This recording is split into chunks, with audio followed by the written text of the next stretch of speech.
जय हिंद।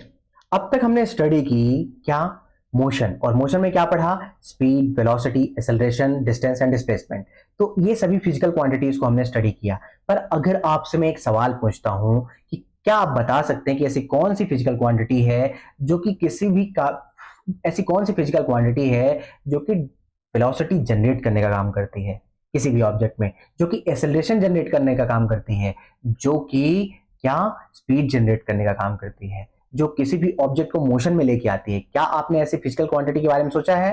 तो हाँ, एक फिजिकल क्वांटिटी होती है और उसी फिजिकल क्वांटिटी को हम क्या कहते हैं? उसे कहते हैं फोर्स। क्या कहते हैं? फोर्स। तो force is a kind of physical quantity, ध्यान दीजिएगा, force is a kind of physical quantity that can change in the velocity of an object and also a force can change the shape and size of an object.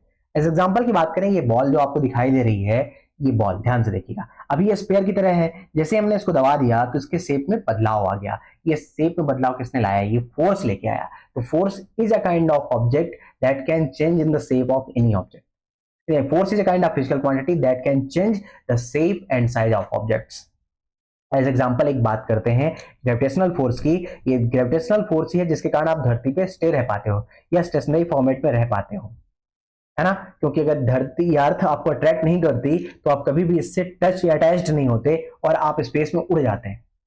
तो आपको रोक के कौन रख रहा है? आप ग्रेविटेशन फोर्स रोक के रख रहा है।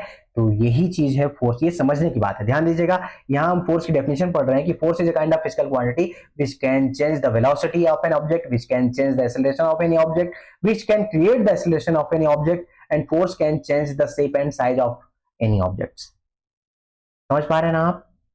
तो ये फोर्स का कॉन्सेप्ट है, ये समझने के लिए, ये लिखने की डेफिनेशन नहीं है। लिखने की डेफिनेशन क्या होगी ये मैं बाद में बताऊंगा। अभी केवल ये समझिए कि force is a kind of physical quantity which is able to change the velocity of any object. ठीक है ना? अब पढ़ते हैं फोर्स के दो टाइप, बेसिक दो पार्ट कौन कौन से हैं? Balanced force and unbalanced force. तो बैलेंस्ड और अनबैलेंस्ड फोर्स को समझने के लिए पहले इमेज नंबर 1.2 को देखिए, ध्यान से देखिएगा। अगर आपको यहां से दूर से नहीं दिखाई दे रही है तो इसको मैं जूम कर देता हूं, अब आपको ये क्लियरली दिखाई देगी। तो आप इस इमेज को देख रहे हैं। इस इमेज में एक बॉक्स रखा हुआ है एक प्लेन सरफेस पे, और उस सरफेस में लेफ्ट साइड से एक फोर्स लगाया जा रहा है 1 न्यूटन का, और राइट साइड से एक आदमी द्वारा फोर्स लगाया जा रहा है, वो भी 1 न्यूटन का फोर्स है। दोनों फोर्स इक्वल हो जाते हैं और टोटल वैल्यू फोर्स की कितनी हो जाएगी? यहाँ पे टोटल फोर्स की वैल्यू 0 हो जाएगी। और ये क्या बॉक्स मूव करेगा? नहीं करेगा। क्यों? क्योंकि दोनों साइड से फोर्स लगाया जा रहा है और सेम फोर्स का अमाउंट लगाया जा रहा है। और हमने वेक्टर क्वांटिटी में पढ़ा था कि ऐसे क्या होता है, फोर्स की वैल्यू टोटल 0 हो जाती है ना? तो ध्यान दीजिएगा, यहां फोर्स की वैल्यू कितनी हो जाएगी? फोर्स की वैल्यू हो जाएगी 1 - 1 न्यूटन इक्वल टू 0 न्यूटन। तो क्या कहता है balanced force condition? Balanced force condition कहती है कि if the net force exerted on an object is 0, अगर नेट फोर्स टोटल क्या हो? 0 हो। इसमें लग रहा है 2 न्यूटन का फोर्स, बट टोटल फोर्स की बात करें अगर हम इमेज 1.2 की, तो टोटल फोर्स 0 है, नेट फोर्स 0 है। क्यों? क्योंकि अपोजिट डायरेक्शन से फोर्स लग रहा है, तो 1 - 1 इक्वल टू 0 हो जाएगा। तो ऐसी कंडीशन क्या कहलाती है? Balanced force condition. जब क्या हो? टोटल फोर्स की वैल्यू कितनी हो? 0 हो। बट कंडीशन अगर हम सेकेंड में देखते हैं, ध्यान से जूम करके देखिएगा इमेज नंबर 1.3 में, तो यहां दो लोग सेम डायरेक्शन में क्या कर रहे हैं? मोशन कराने की कोशिश कर रहे हैं। तो ये जो दोनों लोग 1 न्यूटन का फोर्स कर रहे हैं, फोर्स लगा रहे हैं किसमें? इस ऑब्जेक्ट में। तो ये ऑब्जेक्ट क्या होगा? इस पे एक फोर्स लग जाएगा और ये मोशन में आ जाएगा, और टोटल फोर्स की वैल्यू 0 ना हो के 1 + 1 इक्वल टू कितनी हो जाएगी? 1 + 1 इक्वल टू 2 न्यूटन फोर्स हो जाएगा। तो फोर्स की वैल्यू यहां ऐड हो गई। क्यों? क्योंकि सेम डायरेक्शन से लग रहे थे। तो यहां टोटल फोर्स की वैल्यू 0 नहीं है। तो अगर टोटल फोर्स की वैल्यू 0 ना हो तो उस कंडीशन को क्या कहते हैं? उस कंडीशन को कहते हैं अनबैलेंस्ड फोर्स कंडीशन। ध्यान दीजिएगा, अनबैलेंस्ड फोर्स कंडीशन। समझ में आ गया? चलिए अब आगे पढ़ते हैं न्यूटन्स लॉ ऑफ मोशन। और न्यूटन्स लॉ ऑफ मोशन क्यों रिक्वायरमेंट है आपके सिलेबस में ना लिखा होने के बावजूद भी? क्योंकि आपके सिलेबस में मोशन है और आपके सिलेबस में फोर्स है, और ना आप फोर्स को समझ पाएंगे ना आप मोशन को समझ पाएंगे जब तक कि आप न्यूटन्स लॉ ऑफ मोशन को नहीं पढ़ेंगे या उसे नहीं समझेंगे। तो न्यूटन्स लॉ ऑफ मोशन को समझने के लिए हम चलते हैं पहले थोड़ा सा 16वीं सेंचुरी या उसके पहले। तो उसके पहले साइंटिस्ट क्या सोचते थे? उसके पहले साइंटिस्ट सोचते थे कि कोई भी ऑब्जेक्ट दुनिया में, अगर कोई भी ऑब्जेक्ट हो, उसकी प्रॉपर्टी क्या होती है? उसकी प्रॉपर्टी होती है कि वो रेस्ट में रहना चाहती है, वो मोशन नहीं करना चाहती। अगर हम मोशन की बात करें तो कोई भी ऑब्जेक्ट दुनिया में मोशन करना ही नहीं चाहती, वो हमेशा रेस्ट में रहना चाहती है। क्यों? क्योंकि अगर आप एक एग्जांपल की बात करें, इस एग्जांपल को ध्यान से देखिए, तो ये बॉटल रखा हुआ है, इस बॉटल पे अगर हम फोर्स लगाए तो ये मोशन तो किया, पर जैसे ही हमने छोड़ दिया तो ये रुक गई। तो ये बात तो सही है कि फोर्स मोशन के लिए हेल्पफुल रहा, फोर्स ने इसमें वेलोसिटी जनरेट किया, बट जैसे ही फोर्स हटा इसने रुकने की कोशिश की और रुक गई। क्यों? क्योंकि ये रुकना चाहती है, ये रेस्ट में रहना चाहती है, ये मोशन नहीं करना चाहती है। ऐसा किसने कहा? ऐसे तब के साइंटिस्ट कहते थे। बट गैलीलियो ने कहा कि देखो भाई, जो आप बात बोल रहे हो ना, वो बात गलत है, वो बात सही नहीं है। तो लोगों ने पूछा साइंटिस्ट ने कि बात सही क्या है ये बताओ, तो उन्होंने कहा आओ दिखाते हैं। तो ध्यान से देखिएगा, एक वीडियो देखिएगा। तो क्या कहा गैलीलियो ने? गैलीलियो ने कहा, इस वीडियो को ध्यान से देखिए और इससे समझिएगा कि गैलीलियो ने क्या कहा। ये वीडियो है एक सैटेलाइट के लॉन्च होने का, ठीक है? ये वीडियो किसका है? एक सैटेलाइट के लॉन्च होने का है, और इसको हम देखते हैं कहां से स्टार्ट करते हैं, यहां से। तो ध्यान दीजिएगा, ये जो ऑब्जेक्ट है ये मूव करेगा, इसकी स्पीड हम थोड़ा सा बढ़ा देते हैं ताकि आपको दिखे क्लियरली। ये क्या है? एक सैटेलाइट है, और एक सैटेलाइट मोशन कर रहा है, कहां? स्पेस में मोशन कर रहा है, तेजी से आगे बढ़ता जा रहा है, रुक ही नहीं रहा है, बढ़ता जा रहा है, बस बढ़ता जा रहा है और बढ़ता जा रहा है, ठीक है ना? क्यों? क्योंकि स्पेस में एयर भी नहीं होती है, ध्यान दीजिएगा, स्पेस में इसको रोकने वाला कोई भी नहीं है, ना तो एयर है ना ही कोई भी दूसरा ऑब्जेक्ट है। तो ये लगातार मोशन करता जा रहा है, ध्यान दीजिएगा, इसका मोशन आगे होता जा रहा है। क्या ये रुक रहा है? नहीं रुक रहा है। क्यों? क्योंकि स्पेस में इसको रोकने वाला कोई नहीं है। पर साइंटिस्ट क्या सोचते थे? साइंटिस्ट तो ये सोचते थे कि कोई भी ऑब्जेक्ट हमेशा रेस्ट में आना चाहता है, बट ये रेस्ट में नहीं आ रहा है, ना इस पे कोई फोर्स लग रहा है, ना इसको स्पीड प्रोवाइड कर रहा है कोई, ना इसे कोई रोक रहा है, और ये लगातार मोशन करता जा रहा है। क्यों ऐसा हो रहा है? ये ऐसा इसलिए हो रहा है क्योंकि इसको रोकने वाला कोई भी फोर्स नहीं है। ये एक प्लेनेट के पास से निकला, बहुत पास से, ध्यान दीजिएगा, निकल गया, और इसको कोई नहीं रोका। क्यों? क्योंकि वहां कोई भी फोर्स नहीं था, ना तो एयर है, ना ही कोई रोक रहा है, ना किसी प्रकार का फोर्स है। अब ये एक प्लेनेट पे उतरेगा, ध्यान दीजिएगा, अब ये एक प्लेनेट पे उतरेगा। प्लेनेट में क्या है? एयर होती है, और एयर इस पे बाउंसी फोर्स लगा रही है। वहां पे ये पैराशूट खोल के, ध्यान दीजिएगा, देखिए पैराशूट खोला, अब बाउंसी फोर्स की वैल्यू बढ़ गई, अब इसकी वेलोसिटी भी कम हो गई, क्योंकि इसको रोकने वाला कोई पैदा हो गया था यहाँ पे। कौन? एयर। जो प्लेनेट की एयर थी। अब ये धीरे धीरे धीरे धीरे स्पीड, इसकी वेलोसिटी कम हो गई, स्पीड कम हो गई, और ये कहां पहुंच गया? ये प्लेनेट पे धीरे धीरे उतरता हुआ पानी में गिर जाएगा, ठीक है ना? तो ये इमेज आपने देख ली। 1 मिनट, इस इमेज को आपने देख लिया, आपने समझ लिया कि यहां पे एक ऑब्जेक्ट अगर मोशन कर रहा है, क्या कर रहा है? एक ऑब्जेक्ट अगर मोशन कर रहा है तो वो मोशन ही करना चाहता है, वो रुकना नहीं चाह रहा है।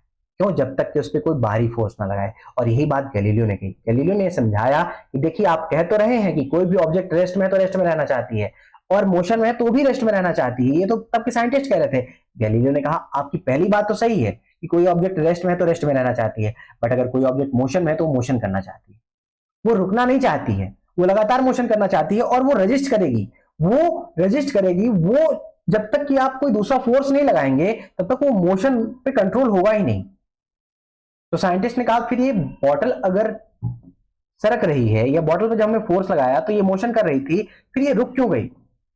ऐसा क्यों हुआ?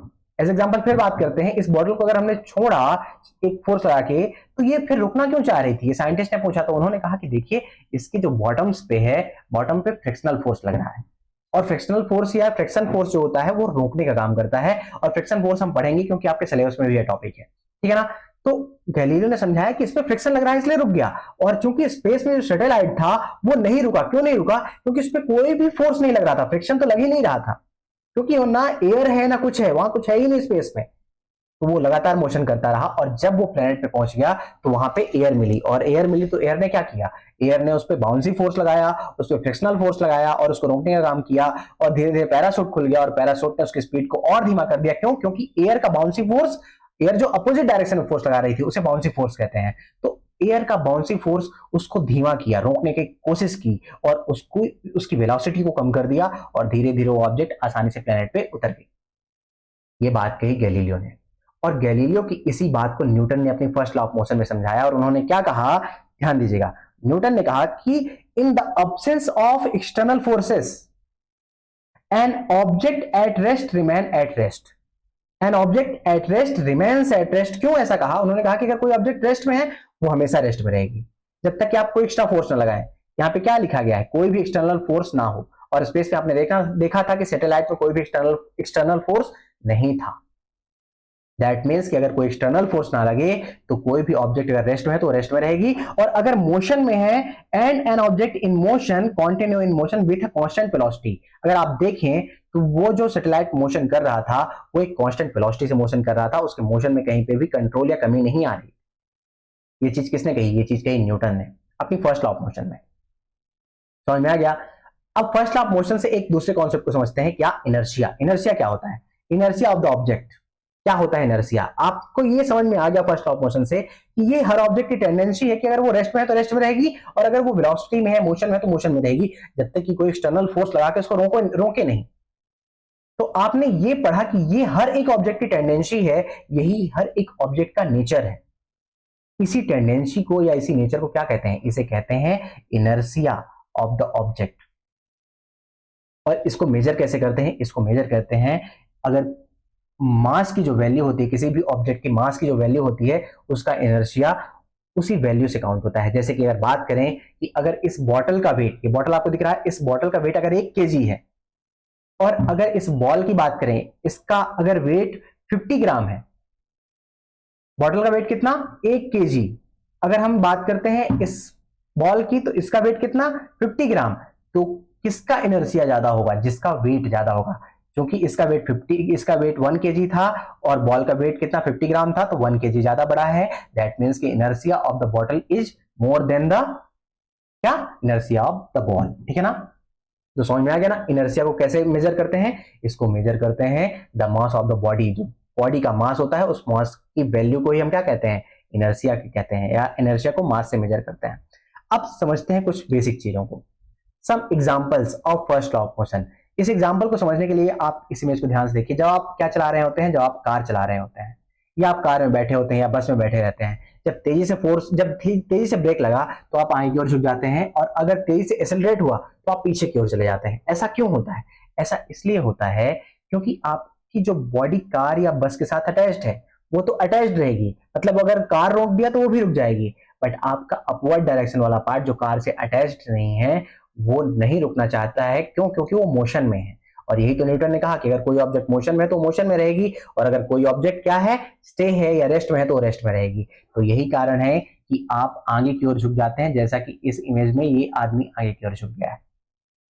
अगर हम बात करते हैं एक दूसरे एग्जाम्पल से, कि अगर पेड़ की पत्तियों को, पेड़ की डाली को तेजी से आप हिलाएं, किसी भी ट्री की अगर ब्रांचेस को तेजी से आप हिलाते हैं, तो क्या होता है? उनकी पत्तियां झड़ने लग जाती हैं, गिरने लग जाती हैं, जैसे कि ये इंसान कर रहा है। ये इंसान पेड़ को तेजी से हिला रहा है और उसकी पत्तियां नीचे गिर रही हैं। ऐसा हो रहा ना? क्यों हो रहा है? क्योंकि इसने तेजी से पेड़ को हिला दिया, और पत्तियां उसकी रेस्ट में रहना चाह रही थी, मोशन नहीं करना चाह रही थी, और उन पर झटका लगा, वो टूट के नीचे गिर गई। ठीक है ना? जो मजबूत पत्तियां थी वो तो नहीं टूटी, पर जो कमजोर थी वो नीचे गिर जाती हैं। अगर हम बरसात की बात करें, इस एग्जाम्पल को देखते हैं, तो बरसात की बात करें तो बरसात में क्या होता है? पेड़ों में बरसात हुई, पत्तियों में बूंदे रुक जाती हैं। ठीक है ना? तो छोटी छोटी ड्रॉप्स पेड़ों की पत्तियों में रह जाती हैं, और जब बरसात निकल जाती है तो हम जाते हैं पेड़ के पास और उसकी डालियों को तेज हिला देते हैं, और पानी हमारे ऊपर गिर जाता है, हम थोड़ा सा भीग जाते हैं। ऐसा क्यों होता है? क्योंकि पेड़ों की पत्तियों में रहने वाली वो ड्रॉप मोशन नहीं करना चाहती है, और अगर आपने पेड़ को हिला दिया, यानी उसको मोशन में ला दिया, तो ड्रॉप्स क्या होंगी? ड्रॉप मोशन नहीं करेंगी और वो नीचे गिर जाएंगी। समझ में आ गया? तो ये क्या है? Newton's first law of motion का एग्जाम्पल है। एक और एग्जाम्पल दिखाता हूं क्या Newton's first law of motion का, जो आपको वीडियो के माध्यम से शो करूंगा। ध्यान दीजिएगा। इस एग्जाम्पल में एक छोटा सा क्या है, अभी एक छोटा सा एड चल रहा है यूट्यूब में, तो प्लीज वेट करिएगा बस 5 second. Sorry for that. Thank you. अब हम समझते हैं इस वीडियो को। इस वीडियो में अगर आप ध्यान से देखें, यहां से इसको देखिएगा, ये बाइक वाला स्टंट कर रहा है, और तेजी से बाइक को रोका, अगला ब्रेक लगाया, और गाड़ी का पिछला पार्ट ऊपर उठ गया। ऐसा क्यों हुआ? ऐसा क्यों हुआ, इसको समझने के लिए ध्यान से देखते हैं। आइए इस इमेज में समझते हैं। जब बाइकर ने अगला ब्रेक लगाया तो सामने क्या लग गया? ब्रेक लग गया। तो सामने वाला टायर क्या हुआ? रुक गया। सामने वाला टायर आगे बढ़ना ही नहीं चाह रहा, बट पिछला टायर तो आगे मोशन कर रहा था ना। पिछला टायर क्या था? मोशन कर रहा था, उसकी बॉडी भी मोशन कर रही थी, उसका अपवर्ड पार्ट भी मोशन कर रहा था। अगला पार्ट तो रुक गया, बट पिछला पार्ट नहीं रुकना चाह रहा था, और इस कारण से वो आगे बढ़ने की कोशिश किया, तो उसने थोड़ा सा अपवर्ड डायरेक्शन की ओर अपना मोशन चेंज कर लिया। धीरे धीरे रुक गया, बट पहले नहीं रुका। क्यों नहीं रुका? क्योंकि वो मोशन करना चाह रहा था, और उसको जबरदस्ती रोका गया। अगला तो रुक गया क्योंकि अगले में ब्रेक लग गया, लेकिन पिछले में ब्रेक नहीं लगा, तो मोशन करना चाह रहा था। यही चीज न्यूटन ने बोला है, जो ऑब्जेक्ट मोशन में होगी वो मोशन में रहेगी, जो रेस्ट में होगी वो रेस्ट में रहेगी। तो समझ में आ गया आपका Newton first law of motion. अब समझते हैं न्यूटन का सेकेंड लॉ ऑफ मोशन, पर इससे पहले समझने के लिए हम मोमेंटम को समझते हैं।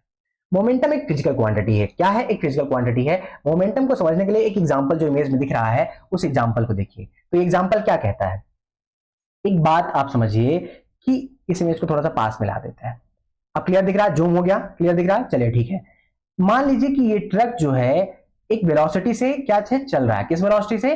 5 मीटर पर सेकेंड वेलोसिटी से। और अगर इस बॉल की बात करें तो ये भी कैसी चल रही है, किस स्पीड से? 5 मीटर पर सेकेंड से।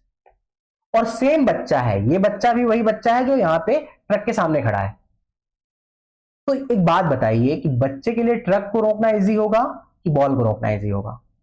या ये बताइए कि ट्रक को रोकने में ज्यादा फोर्स की रिक्वायरमेंट होगी कि बॉल को रोकने में ज्यादा फोर्स की रिक्वायरमेंट होगी? तो आप ऑब्वियस सी बात कहेंगे कि सर बॉल को रोकना इजी है, उसके लिए कम फोर्स चाहिए होगा। पर वेलोसिटी तो दोनों की सेम है ना। फिर ऐसा क्यों हो रहा है? ऐसा इसलिए हो रहा है, ट्रक को रोकना कठिन क्यों है और बॉल को रोकना इजी क्यों है? क्योंकि दोनों की वेलोसिटी भले सेम है, बट दोनों का मास जो है वो डिफरेंट है। ट्रक का मास बहुत ज्यादा होगा, टनों में होगा, और बॉल का मास तो बहुत सिंपल सा, मुश्किल से 200 से 300 ग्राम होगा। ठीक है ना? बहुत खतरनाक बॉल होगी तो 1 केजी हो सकता है वेट, पर इससे ज्यादा वेट नहीं होगा। बट ट्रक का वेट बहुत ज्यादा है और उसको रोकना इजी नहीं होगा, बल्कि यहां तक कि डेथ हो जाएगी इस बच्चे की। ठीक है ना? तो आपको ये समझ में आ गया कि अगर बॉडी का मास ज्यादा हो तो फोर्स ज्यादा रिक्वायर्ड होता है रोकने के लिए, अगर बॉडी का मास कम हो तो फोर्स कम रिक्वायर्ड होता है रोकने के लिए। यानी आप एक बात तो समझ पा रहे हैं कि किसी भी ऑब्जेक्ट को रोकने के लिए या किसी भी ऑब्जेक्ट को रोकने के लिए जो फोर्स लगता है, उस फोर्स की वैल्यू मास पे डिपेंडेंट है। अगर मास बढ़ेगा तो फोर्स ज्यादा लगेगा, मास कम होगा तो फोर्स कम लगेगा। अब इस बॉल की एग्जांपल ले लेते हैं। अगर बॉल की वेलोसिटी 5 मीटर पर सेकंड है तो इसको रोकने में कम फोर्स लगेगा कि अगर बॉल की वेलोसिटी 10 मीटर पर सेकंड या और तेजी से बढ़ा दें, बल्कि 20 मीटर पर सेकंड कर दें, मतलब बॉल की वेलोसिटी और ज्यादा तेजी से हो, तो ज्यादा फोर्स कब लगाना पड़ेगा? फर्स्ट कंडीशन में जब 5 मीटर पर सेकंड होगी कि सेकंड कंडीशन में जब 10 मीटर या 20 मीटर पर सेकंड होगी? ऑब्वियस सी बात है, ज्यादा फोर्स कब लगाना पड़ेगा? जब वेलोसिटी ज्यादा होगी। मतलब तेजी से आने वाली गेंद को आपको रोकना है तो ज्यादा फोर्स लगाना पड़ेगा। ऐसा होता है ना? धीमे आने वाली गेंद को आसानी से पकड़ लोगे। एज एग्जांपल की बात करते हैं, जैसे कि यहीं पे आप देखेंगे, इस बॉल को अगर हम धीमे से छोड़ते हैं तो इसको रोकना बहुत ईजी है, पर अगर तेज से छोड़ते हैं तो इसको रोकने के लिए एक आवाज क्रिएट हो रही है, क्योंकि फोर्स ज्यादा लगाना पड़ा हमारे इसको, हाथ को या हैंड को। तो जो फोर्स है वो किस पे डिपेंडेंट है? मास पे भी डिपेंडेंट है। अगर मास ज्यादा होगा तो फोर्स ज्यादा लगेगा, अगर वेलोसिटी ज्यादा होगी तो भी फोर्स ज्यादा लगेगा। तो कोई ना कोई एक फिजिकल क्वांटिटी है जो मास और वेलोसिटी दोनों पे डिपेंडेंट है, और उसके कारण ही फोर्स की वैल्यू बढ़ और घट रही है। तो वो फिजिकल क्वांटिटी क्या होती है? वो फिजिकल क्वांटिटी होती है मोमेंटम। और मोमेंटम क्या होती है? किसी भी ऑब्जेक्ट के मास और उसके वेलोसिटी का मल्टीप्लिकेशन क्या होता है? मोमेंटम होता है। तो the momentum p of an object is defined as the product of its mass and velocity. मतलब किसी भी ऑब्जेक्ट के मास और वेलोसिटी का मल्टीप्लिकेशन क्या होता है? मोमेंटम होता है। और क्यों होता है? क्योंकि मोमेंटम से फोर्स की डेफिनेशन आएगी, और मोमेंटम बता रहा है कि अगर किसी भी ऑब्जेक्ट का मास ज्यादा है तो मोमेंटम ज्यादा होगा और उसको रोकना कठिन होगा, अगर किसी ऑब्जेक्ट की वेलोसिटी ज्यादा है तो भी उसका मोमेंटम ज्यादा होगा और उसको रोकना कठिन होगा। उसको रोकने के लिए फोर्स ज्यादा लगेगा, उसको रोकना टफ है। और यही रीजन है कि फोर्स ज्यादा रिक्वायरमेंट है। यानी कि मोमेंटम फोर्स का, मतलब मोमेंटम ही वो रीजन है जो फोर्स को डिफाइन कर पाएगा। और फोर्स किस पे डिपेंडेंट है? मास पे डिपेंडेंट है, वेलोसिटी पे डिपेंडेंट है। तो इसके लिए हम एक नई फिजिकल क्वांटिटी ही बनाए, और वो फिजिकल क्वांटिटी क्या थी? मोमेंटम थी। और मोमेंटम की वैल्यू कितनी थी? किसी भी ऑब्जेक्ट के मास और वेलोसिटी के मल्टीप्लिकेशन के इक्वल थी। Momentum has both direction and magnitude. ध्यान दीजिएगा, मोमेंटम में अगर हम बात करें तो मल्टीप्लिकेशन किसका है? मास इंटू वेलोसिटी है। वेलोसिटी एक वेक्टर क्वांटिटी है, बट मास एक वेक्टर क्वांटिटी नहीं है, स्केलर क्वांटिटी है। और स्केलर और वेक्टर क्वांटिटी का मल्टीप्लिकेशन हमेशा वेक्टर क्वांटिटी होता है। दैट मींस कि मोमेंटम एक वेक्टर क्वांटिटी है और उसका डायरेक्शन वेलोसिटी के डायरेक्शन में होता है। साथ ही साथ इसका एसआई यूनिट क्या होगी? एसआई यूनिट समझते हैं, कैसे निकालेंगे एसआई यूनिट? इसकी एसआई यूनिट निकालने के लिए मास की एसआई यूनिट क्या होती है? मास की एसआई यूनिट होती है किलोग्राम। और वेलोसिटी की एसआई यूनिट क्या होती है? Kilogram into metre per second. तो टोटल यूनिट क्या हो जाएगी? Kilogram metre into second, metre per second, जो यूनिट आपको दी हुई है। तो मोमेंटम की यूनिट इस तरीके से निकलती है, और यूनिट क्या है? Kilogram metre per second. समझ में आ गया? चलिए, यहां पे हमने एक नई फिजिकल क्वांटिटी पढ़ी, क्या? मोमेंटम। अब मोमेंटम से हम Newton second law of motion पढ़ेंगे। ध्यान दीजिए, Newton second law of motion क्या है? जब हम Newton first law of motion पढ़ रहे थे तो वहां पे हमने क्या कहा कि फोर्स नहीं लगना चाहिए। अगर फोर्स की वैल्यू 0 होगी तो कोई भी ऑब्जेक्ट रेस्ट में रहना चाहेगी तो रेस्ट में रहेगी, अगर मोशन कर रही है तो मोशन ही करेगी। वो ना तो मोशन में है तो रेस्ट में आएगी, ना है रेस्ट में है तो मोशन करेगी, जब तक कि कोई एक्सटर्नल फोर्स उस पर ना लगे। बट न्यूटन का जो सेकेंड लॉ है वो तब की बात को एक्सप्लेन करता है जब फोर्स लगे, और वो सेकेंड लॉ क्या कहता है समझिएगा, the rate of change of momentum with respect to time. The rate of change of momentum, momentum में जो चेंजेस आ रहे हैं, जैसे कि मान लीजिए पहले का मोमेंटम क्या था, P1 था, बाद का P2 था, तो इसका चेंज क्या होगा, P2 माइनस P1 होगा, अंतर इनका डिफरेंस तो होगा ना। तो rate of change of momentum with respect to time, मतलब इसको अगर आप टाइम से डिवाइड कर दें, क्या टाइम से डिवाइड कर दें, जितना टाइम लगा उस मोमेंटम को चेंज होने में, जितना टाइम लगा, rate of change of momentum with respect to time of any object is proportional to क्या, force applied unbalanced force in the direction of force. मतलब क्या कि अगर मोमेंटम में जो चेंजेस आ रहा है उसको अगर हम टाइम से डिवाइड कर दें तो वो फोर्स के प्रोपोर्शनल होता है। और ये बात आपने समझा कि मोमेंटम फोर्स को डिफाइन कर पा रहा है, क्यों, क्योंकि फोर्स तब भी ज्यादा लग रहा है जब वेलोसिटी ज्यादा थी, कहां पे, इस बॉल की वेलोसिटी ज्यादा थी, और फोर्स तब भी ज्यादा लग रहा है जब हमने ट्रक को रोकने की कोशिश की। क्यों, क्योंकि मास और वेलोसिटी दोनों फर्क पड़ता है किस पे, फोर्स पे फर्स्ट, मास और वेलोसिटी दोनों फोर्स पे फर्क डालते हैं, जबकि मोमेंटम मास और वेलोसिटी का मल्टीप्लिकेशन है, तो मोमेंटम से ही फोर्स आता है, और momentum change in momentum with respect to time क्या होता है, फोर्स होता है। ये किसने बताया, ये बताया न्यूटन ने। अब इसको कैसे डेरिवेट करते हैं समझिएगा दूसरे पेज में। मान लीजिए कि कोई ऑब्जेक्ट है, इस इमेज को ध्यान से देखिए, कोई ऑब्जेक्ट है, ऑब्जेक्ट अगर इसकी बात करें जो बॉक्स दिखाई दे रहा है, फर्स्ट बॉक्स, इस बॉक्स का मास कितना है, इस बॉक्स का मास है m। अब इस पे क्या लगाया गया, फोर्स F लगाया गया। शुरू में इसकी वेलोसिटी u पहले से ही थी, इसकी पहले से वेलोसिटी कितनी थी, u थी, और इस पे फोर्स कितना लगाया गया, इससे फोर्स लगाया गया कितना, इस पे फोर्स लगाया गया F वैल्यू का। और जब इस पे फोर्स लगा तो थोड़ी देर बाद, कितने टाइम बाद, t टाइम बाद, t टाइम के बाद इसकी वेलोसिटी क्या हो गई, v हो गई। टी टाइम के बाद वेलोसिटी में क्या हुआ, चेंजेस आ गया।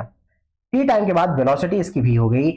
इसका मास क्या बदला, नहीं, मास हमेशा सेम था, क्योंकि ऑब्जेक्ट तो सेम है, और अगर ऑब्जेक्ट सेम है तो इसकी मास की वैल्यू सेम होगी। अब कॉन्सेप्ट समझ में आया ना कि इनिशियल वेलोसिटी इसकी क्या थी, u थी, फाइनल वेलोसिटी क्या हो गई, v हो गई। इसको शुरू में फोर्स लगाया गया F, कहां तक लगाया गया, टी टाइम तक लगाया गया। तो यही चीज एग्जैक्टली यहां पे लिखी है, mass equal to m, initial velocity u, final velocity v, constant force equal to F throughout the time t। तो इनिशियल और फाइनल मोमेंटम क्या होगा, इनिशियल मोमेंटम P1 क्या होगा, m इंटू यू होगा, मास इंटू वेलोसिटी, तो mu होगा, और फाइनल मोमेंटम क्या होगा, mv होगा, क्योंकि फाइनल वेलोसिटी क्या है, v है, मास तो चेंज हुआ नहीं, तो initial momentum mu, final momentum mv।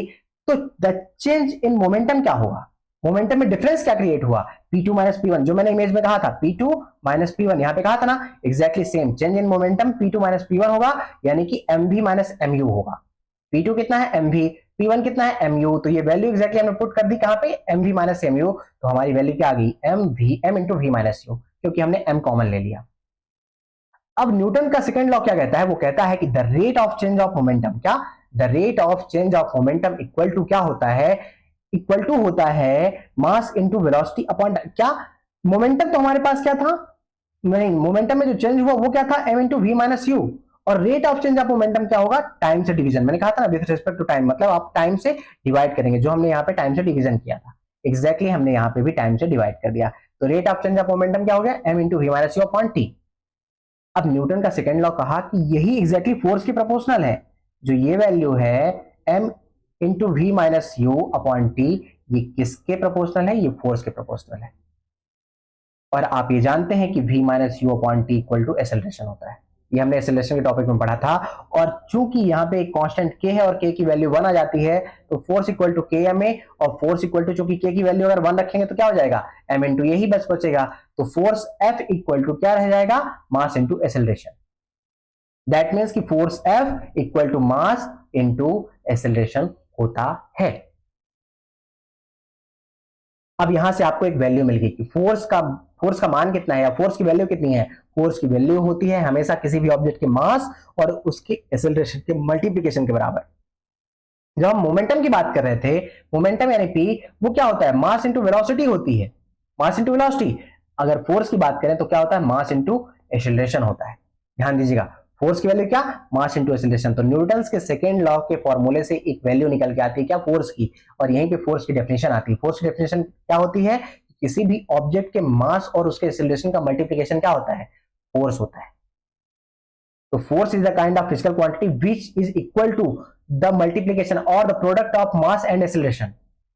ये फोर्स की डेफिनेशन है, एक्चुअल डेफिनेशन है जो आपको लिखनी है।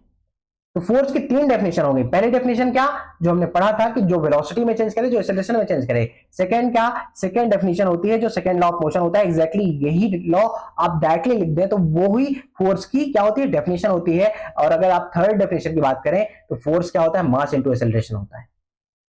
सिंपल सी बात है। और इसकी यूनिट क्या होती है, इसकी यूनिट होती है किलोग्राम मीटर पर सेकेंड स्क्वायर। कैसे आया ध्यान दीजिएगा, मास की यूनिट क्या, मास की यूनिट किलोग्राम, एक्सेलरेशन की यूनिट क्या, एक्सेलरेशन की यूनिट मीटर पर सेकेंड स्क्वायर। तो टोटल यूनिट क्या हो जाएगी, एम इंटू ए की, केजी इंटू मीटर पर सेकेंड स्क्वायर। और यही वैल्यू तो लिखी हुई है इसकी यूनिट में। तो इसकी यूनिट क्या होगी फोर्स की, किलोग्राम मीटर पर सेकेंड स्क्वायर। अगर हम डायमेंशनल फार्मूला की बात करें तो MLT-2 होती है। क्यों होती है ये सब मैं बताऊंगा जब डायमेंशनल फार्मूले के लिए एक अलग वीडियो बनाऊंगा, जब यूनिट्स के लिए एक अलग वीडियो बनाऊंगा। और चूंकि आपके सिलेबस में फिजिक्स और मैथ में दोनों में है तो उसका वीडियो पक्का मैं आपके लिए बनाऊंगा। आप देखिएगा, वहां समझ जाएंगे कि डायमेंशनल फार्मूले कैसे बनते हैं और कैसे आते हैं। अब क्वेश्चन नंबर फर्स्ट सॉल्व करते हैं। क्वेश्चन नंबर फर्स्ट क्या कहता है कि a constant force act on an object of mass 5 kg। ध्यान दीजिएगा, इसका मास कितना है, 5 किलोग्राम है। जो ये ऑब्जेक्ट है इसका मास कितना है, 5 kg है। ये तो पहली बात हो गई। तो a constant force act on an object of mass 5 kg a duration of 2 second. कितने टाइम के लिए, 2 सेकंड के लिए। मतलब टाइम टेकन कितना हुआ, 2 सेकंड हुआ। और इसकी वेलोसिटी में चेंज क्या हुआ, क्योंकि फोर्स क्या करता है, वेलोसिटी में चेंजेस लाता है। तो इसकी पहले इनिशियल वेलोसिटी थी 3 मीटर पर सेकंड और फाइनल वेलोसिटी क्या हो गई, 7 मीटर पर सेकंड। तो वेलोसिटी में चेंज क्या आया, इनिशियल 3 मीटर पर सेकंड और फाइनल क्या थी, 7 मीटर पर सेकंड। वेलोसिटी में चेंज आया 7 माइनस 3। तो चेंज इन वेलोसिटी कितना आ गया, 7 माइनस 3 इक्वल टू कितना, 4 मीटर पर सेकंड। ये तो वेलोसिटी में चेंजेस आया, ध्यान दीजिएगा। अब find the magnitude of the applied force. ये तो डेल वी आ गया, डेल्टा वी आ गया, वेलोसिटी में चेंज आ गया क्या, 4 मीटर पर सेकंड। अगर हम डेल्टा वी या ये कहिए कि सॉरी 1 मिनट, अगर हम बात करते हैं, पहले भी हमने पढ़ा एक्सेलरेशन क्या होता है, ए बराबर v minus u upon t बराबर क्या होता है, ए। और v की वैल्यू कितनी है हमारे पास, v की वैल्यू है 7, फाइनल वेलोसिटी, इनिशियल वेलोसिटी 3 और t कितना है हमारे पास, 2 सेकंड। तो वैल्यू कितनी आ जाएगी हमारे पास, 4/2, 2 से डिवाइड किया तो 2 मीटर पर सेकंड स्क्वायर। ये क्या हो गया, एक्सेलरेशन हो गया। और फोर्स क्या होता है, फोर्स क्या होता है हमने पढ़ा, मास इंटू एक्सेलरेशन, अभी पढ़ा, ध्यान दीजिएगा यहीं पे पढ़ा, मास इंटू एक्सेलरेशन। तो फोर्स की मैग्नीट्यूड अगर निकालना है तो मास कितना है इसका मास है 5 kg और एक्सेलरेशन कितना है, एक्सेलरेशन हमारे पास 2 मीटर पर सेकंड है। तो 2 मीटर पर सेकंड स्क्वायर, तो कितना आ जाएगा, 5 2 जा 10 kilogram metre per second square.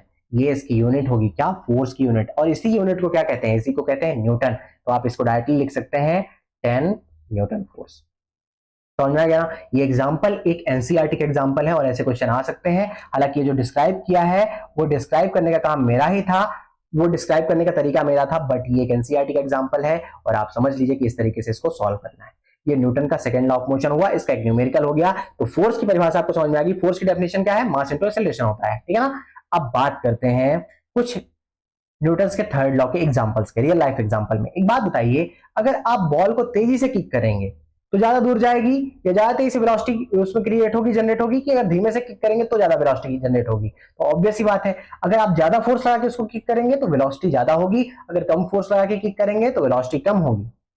और यही चीज तो बोलता है, क्या बोलता है, मोमेंटम कंजर्वेशन, सॉरी मोमेंटम का लॉ क्या बोलता है, सेकेंड लॉ ऑफ मोशन, कि अगर आपने क्या किया, कम वेलोसिटी, अगर किसी भी ऑब्जेक्ट में ज्यादा वेलोसिटी क्रिएट करनी है तो फोर्स ज्यादा लगाना पड़ेगा, और कम वेलोसिटी क्रिएट करनी है तो कम फोर्स लगाना पड़ेगा। अगर हम सेकंड एग्जांपल की बात करें तो सेकंड एग्जांपल को ध्यान से देखिएगा।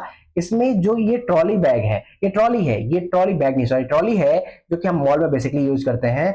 अगर हम इंदौर की बात करें तो यहाँ भी मॉल में अक्सर ये चीज मिल जाती है। तो अगर खाली ट्रॉली हो तो उसको, अगर ट्रॉली क्या हो, खाली हो, तो इसको मूवमेंट करना, इसको मोशन में लाना, इसमें वेलोसिटी जनरेट करना इजी होता है। अगर ट्रॉली भरी हो तो इसको मोशन में लाने में ज्यादा फोर्स लगाने की आवश्यकता होती है। और वही बात है कि अगर मास ज्यादा होगा तो फोर्स ज्यादा लगाना पड़ेगा, अगर वेलोसिटी ज्यादा क्रिएट करनी होगी तो फोर्स ज्यादा लगाना पड़ेगा, अगर मास ज्यादा होगा तो फोर्स ज्यादा क्रिएट करना लगाना पड़ेगा। और यही कॉन्सेप्ट किसका है, यही कॉन्सेप्ट तो सेकेंड लॉ ऑफ मोशन का है।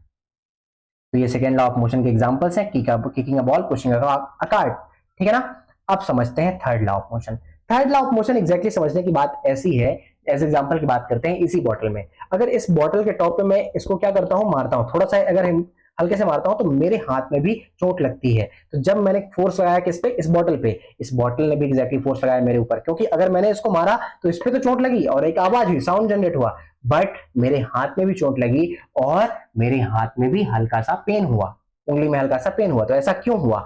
ऐसा इसलिए हुआ क्योंकि Newton third law of motion कहता है, क्या कहता है, ध्यान से पढ़िएगा। थर्ड लॉ ऑफ मोशन कहता है कि when one object exert a force on another object, as example की बात, जैसे मैंने बॉटल में धक्का मारा तो मैंने फोर्स लगाया किस पे, बॉटल पे। तो one object exert a force on another object, the second object instantaneously, मतलब उतनी ही देर instantaneously exert a force on the back of the first object. मतलब बॉटल ने मेरे ऊपर फोर्स लगाया, ठीक है ना। तो बॉटल ने मेरे ऊपर जो फोर्स लगाया, ये फोर्स एग्जैक्टली अपोजिट डायरेक्शन में था। जब से ही मैंने इस बॉटल पे फोर्स लगाया, ध्यान से देखिएगा, ये इमेज एक बॉटल की है मान लीजिए, और मैंने इस पे फोर्स लगाया अपनी ओर से, तो इसने फोर्स लगाया मेरे ऊपर। इसमें अगर ये हाथ है मान लीजिए मेरा, तो ऐसा किसने किया, बॉटल ने। एग्जैक्टली सेम वे में कौन कह रहा है, न्यूटन कह रहे हैं कि थर्ड लॉ ऑफ मोशन क्या होता है, जब आप किसी भी ऑब्जेक्ट में फोर्स लगाते हो, आप दीवार में धक्का मारेंगे, दीवार आपको धक्का मारेगी। और यही चीज किसने कहा, न्यूटन ने, थर्ड लॉ ऑफ मोशन में, ठीक है ना। अब पढ़ते हैं एक एग्जांपल से कि जो स्विमर है, स्विमर कैसे स्विम कर पाता है। वो पानी को नीचे की ओर धक्का देता है तो वो ऊपर रह पाता है पानी में, और साथ ही में पानी को पीछे की ओर धक्का भी देता है तो वो आगे बढ़ पाता है। क्यों? क्योंकि जब वो पानी को पीछे की ओर ढकेलेगा तो पानी उसको आगे की ओर ढकेलेगा, जब वो पानी को नीचे की ओर ढकेलेगा तो पानी उसको ऊपर की ओर ढकेलेगा। इसलिए स्विमर ऊपर है, हवा में है, साथ में वो क्या है, वो ऊपर तो है ही, साथ में वो आगे भी बढ़ रहा है। समझ पा रहे हैं ना, ये स्विमर का काम है। और ये न्यूटन के थर्ड लॉ ऑफ मोशन में भी यही एग्जाम्पल काम आ सकता है, और ये थर्ड लॉ ऑफ मोशन का एग्जाम्पल है। अगर हम बात करें कि इंसान के चलने की, तो जब आप चलते हैं तो आप फोर्स लगाते हैं कहां पे, सरफेस पे, धरती पे, ठीक है ना। और वही फोर्स धरती आपके ऊपर या अर्थ पे, सरफेस पे आप फोर्स लगाते हैं, और वो सरफेस एग्जैक्टली उसी टाइम पे आपके ऊपर फोर्स लगाता है, और वो आपको आगे बढ़ने में हेल्प करता है। अगर फ्लाइंग बर्ड की बात करें तो वो बर्ड कैसे फ्लाई कर पाती है, वो हवा को तेजी से ऐसे क्या करती है, धक्का मारती है, और जब वो हवा में फोर्स लगाती है तो हवा भी या एयर भी उसी के ऊपर फोर्स एक्सर्ट करता है, और उससे क्या होता है कि वो आसानी से ऊपर उड़ पाती है। तो ये सभी क्या है, ये न्यूटन्स के थर्ड लॉ ऑफ मोशन के एग्जांपल्स हैं। यहां पे हमारा खत्म होता है टॉपिक क्या, Newton's third law of motion, और ये न्यूटन्स लॉ ऑफ मोशन का टॉपिक कंप्लीट हुआ। आगे हम पढ़ेंगे मोमेंटम कंजर्वेशन का लॉ और फ्रिक्शनल फोर्स। तब तक के लिए पढ़ते रहिए, मस्त रहिए। जय हिंद, धन्यवाद।